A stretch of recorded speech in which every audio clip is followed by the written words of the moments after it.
behind the cape. All right, our first story. Let me pull this back.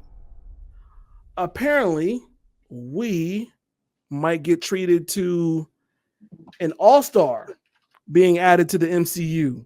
You say you like the MCU. You say you like Marvel. Yeah. How would you feel if Walter White himself was brought into the MCU?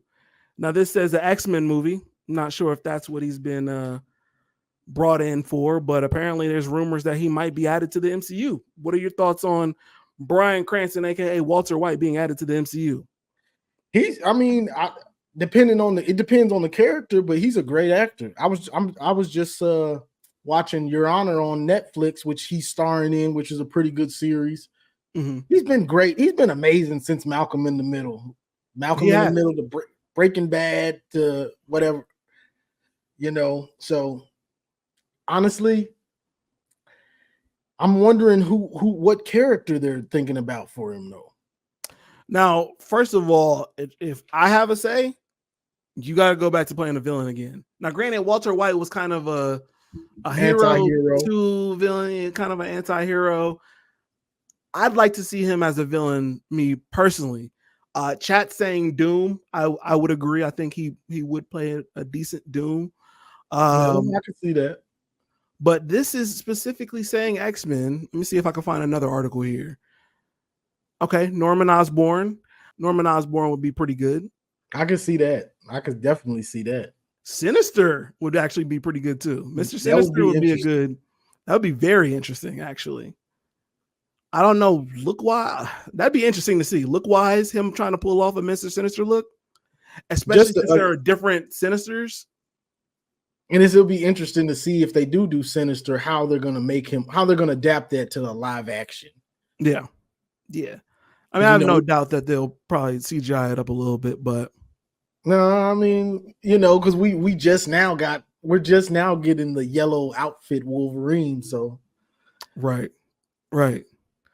Yeah, I don't know. They'll have to do some work. I find it hard to believe anything that comes out as rumors these days, just because a rumor will come out and then next thing you know, that thing is not happening anymore. So just a fair warning, I guess. Not only is Walter White potentially coming to the Marvel stage, but his homeboy, Gus Fring, is supposedly also going to be in Captain America. So that is kind of interesting to me because that means he's specifically going to be one of maybe a number of characters. What are your thoughts on him being in this new Captain America with the Falcon? He's a great actor also. So I don't have any doubt that as long as he'll do the most he can with whatever Marvel gives him. Hopefully they give him something with a good storyline, good lines and everything. Honestly, I'm ready for this Captain America movie to come out. I know they have reshoots and all this stuff, bro. Like, It's like, bro, you gonna put it out or you gonna put it out? Because at a certain point now, if it's trash and you done did all this, bro, I'm about to be like you, like, bro, it's over for Marvel. Like, bro, I ain't like. Let me know when the new X-Men come out because because all this reshooting and all this stuff, it's just like, bro, this better be good. Well, they're saying the reshoots might be to include him amongst other things. So they've been reshooting for like a year, bro. Like, because they had multiple reshoots. Yeah, because the first look that they said when it came out, the first screening, they said it was horrible. So they reshot like half of the whole movie or something like that. And it's just, you keep hearing about reshoots, bro. Bro, come on. Like, you're showing that you don't know what you're doing. No, facts. Now, some people feel like Giancarlo Esposito might play like a Norman Osborn. There's obviously people who still believe he's going to play Doom or somebody in X-Men. I don't know what he's going to play. I kind of wish he wouldn't play a villain because I feel like he's been playing villains quite a bit. I would like to actually see him more of a hero, but I don't know who you get him to play as a hero. You know what I mean? And then especially with him being in Captain America, I think there have been shots of him shooting. I was hoping to find that. But either way, definitely excited to see him show up in the MCU because it's been a long time coming, to be honest with you. Let me see if I can Yeah. find a picture. I'm gonna keep it 100 on this Captain America. And I know black folks, y'all gonna not like this. Keep it 100. Bucky should have gotten that shield. I'm sorry. Sam, I know the comics Sam gets it, but Bucky gets it first.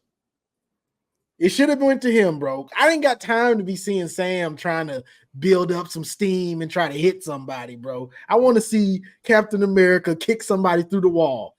He ain't got the super soldier serum. Let Bucky do it. And let's go. Like, bro, I'm not mad at that because especially after Falcon and the Winter Soldier, I think I've become more of a fan of Bucky's character than the Falcons, just in general. The Falcon is just not. He's not very interesting. Thank you. It's not very interesting, and I don't know if that's the way that Anthony Mackie is portraying him, or it's probably Marvel. I'm gonna be honest with you. It's probably just the way they're writing him, but he's just not that interesting. Whereas Bucky is much more interesting. As a exactly, kid, I feel like, and I've always been a fan of Bucky. Not just really Bucky, more the Winter Soldier, because Captain America, the Winter Soldier, that's one of the best spy movies probably ever for a comic book or something. The way it's the way the flow of the movie, the way it's a real spy thriller, the background music, it's all great to me. And the hand-to-hand fighting between Captain America and the Winter Soldier, it's amazing. You know what I'm saying? So I feel like you would have gave yourself you would have raised the level of your product to me by making him the Captain America. Mm-hmm. You know what I'm saying? Because people want to see that. I know it's he's throwing through guys through a wall and beating them hand to hand. I know that's played out, but I think most of us still love that stuff. You know what I'm saying? So to me, it just bothers me that they didn't give it to him. And then they nerfed him in what you call it? Yeah. The series. They nerfed him. Yeah. Oh, for sure. He was getting whooped by the girl and stuff, and like his super soldier serum is his wearing off or something? It seemed like it was wearing off. Yeah, no, I mean you can't make him bigger than your next Captain America, so they definitely nerfed him, but that's why. Bro, they had to jump the new agent, the agent, US agent. They had to jump him, and he still almost beat them. Yeah. Like, no way. Yep. No way. Yeah. We had to jump him. I'm a super soldier. He's a super soldier. He just got his little powers. Like, he just got his powers like yesterday. Don't really know what he's doing with the shield and all that, but Sam's got jetpacks, and I'm a super soldier. And we're struggling to beat this dude. We're struggling. Yep. Makes sense. Makes perfect sense. Meanwhile, Bucky just jumps out of a plane head first.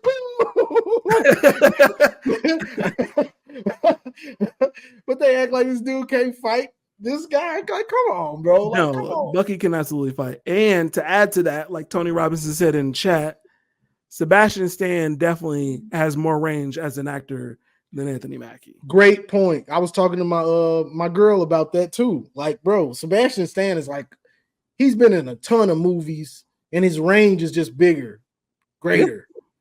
Yep.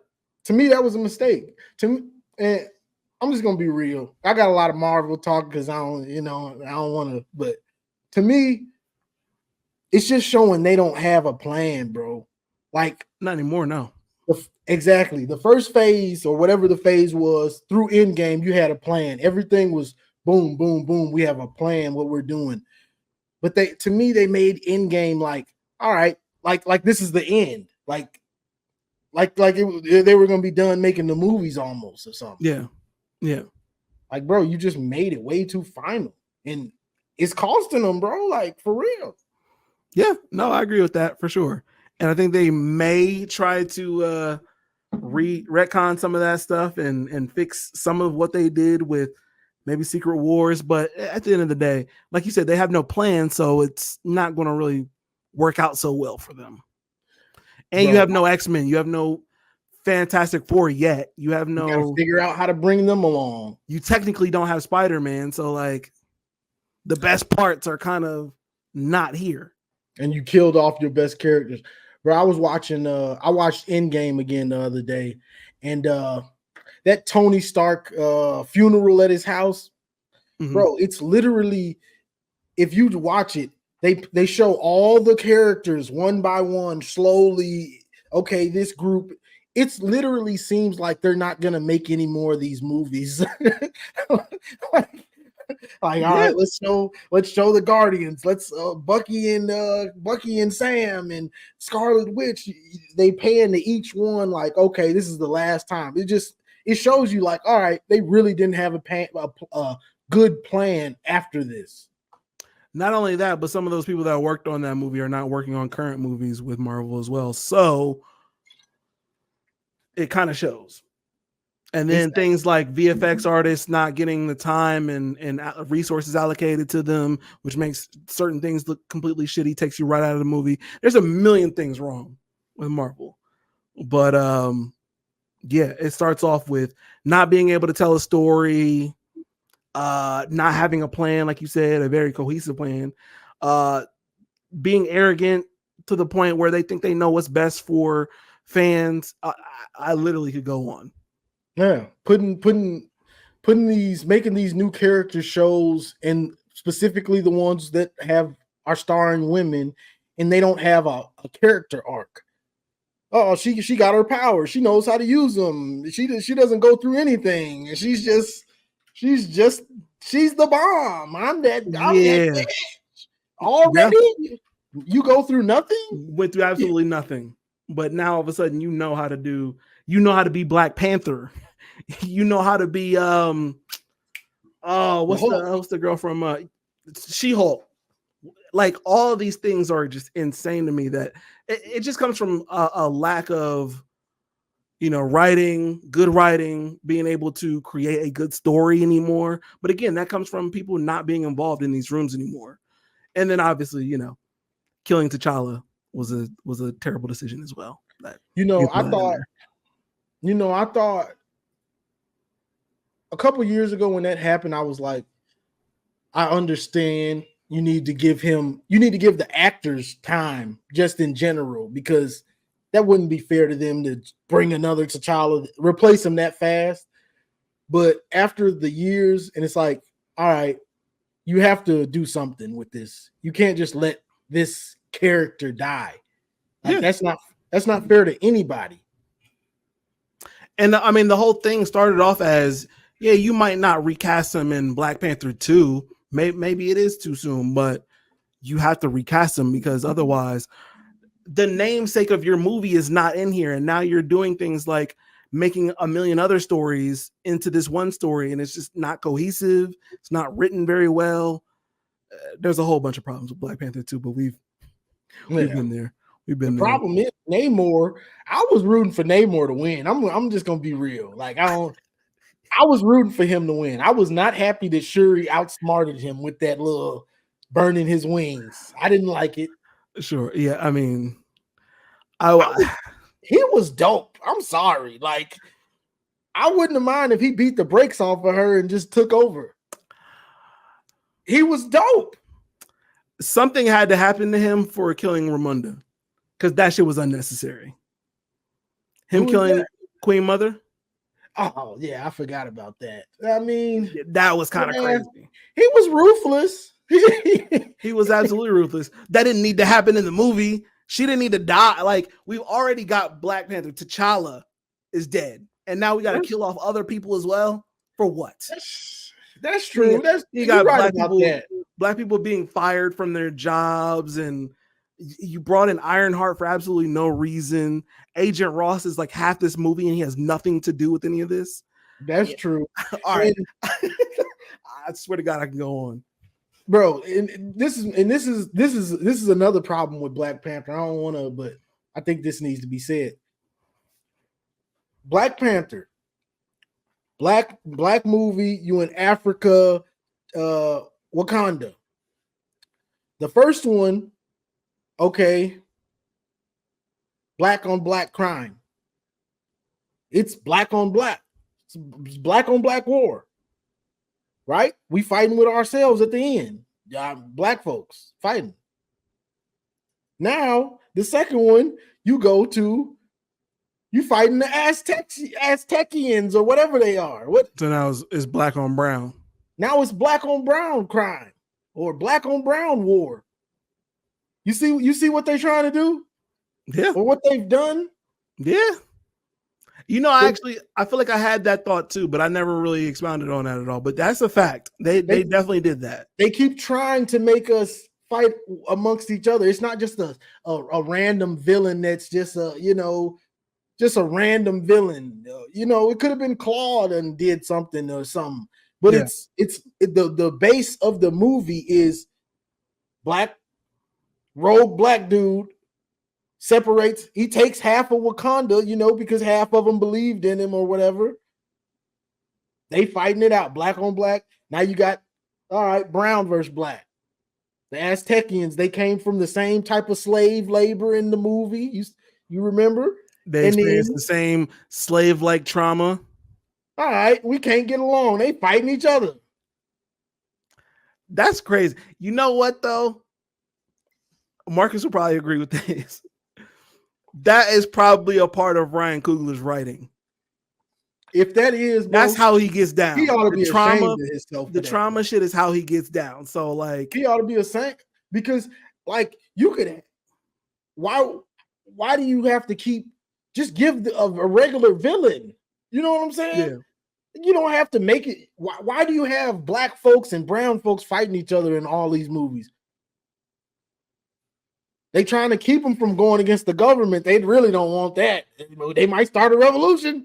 Which would have made the most sense considering T'Challa had just opened up everything to the UN and everybody. So the logical next step is the UN and the United States do too much. And now they got to, I'll tell you, the part of that is Ryan Coogler, for sure. But some of that is also Marvel's choosing of Shuri and her fighting Namor and all that shit. It just don't make no sense, bro. Like, I'm sure there's other villains. Another black IP, one that I feel like we've all been waiting for, especially in the absence of T'Challa, is Blade. A lot of people have been waiting on this and waiting and waiting and waiting because they've been delaying the shit out of this movie.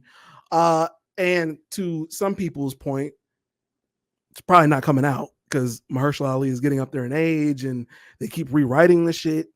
But one thing came out about the fact that the budget for it is reportedly between $50 and $70 million.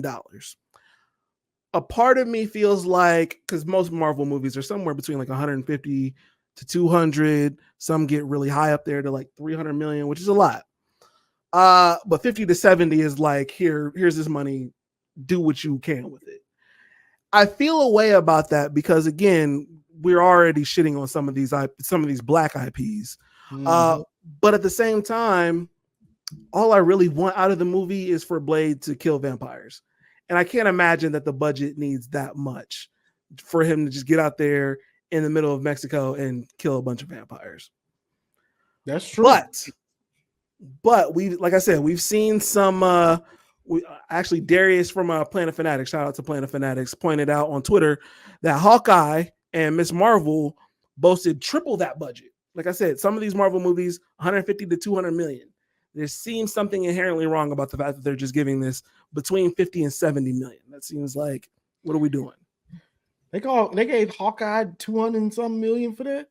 The budget for Hawkeye was 150 million. Exactly. Wow. Yeah. Yep. Honestly, I feel like Blade. I think they should make a Blade just to pay homage to it started it all for you. Before you even knew what you wanted to do or what you had, Blade was kind of set the table even before Iron Man. You know what I'm saying? So I feel like you should do that. And honestly, I feel like you need to throw Wesley Snipes a bone too. That's fan service to me. No, for sure. And I think they're going to do that in Deadpool. Supposedly he's going to be in Deadpool. Really? I don't know if that's a hidden thing, but they've seen him in some of the shots for it. So we'll see if they include that at all. But regardless, man, they got to do something for Blade. They got to do something a little bit bigger than 50 to 70 million. I just feel like we're already starting off on the wrong foot. Granted, we shouldn't even be starting in 2024. We should have already had this film. But now that we're getting it so late, Mahershala Ali is getting older and older, and we still haven't even seen so much as a fucking trailer for this movie. I don't think it's going to happen, but this is making things even worse. It's probably not going to happen. If not now, then it's probably not going to happen for a while. Yeah. No, so. I agree. He's already been cast for the new Jurassic Park movie, so I don't know if this movie is going to happen. So I just wanted to throw that out there. It's probably not going to happen. Honestly, I wouldn't be surprised. It's not going to happen in this iteration at the very least. Jurassic Park is dope though too. So it's a very good second film. Shout out to Vince Staples. He's got season 2 coming out. Have you seen season 1 of this show? This good. It's pretty good, and I like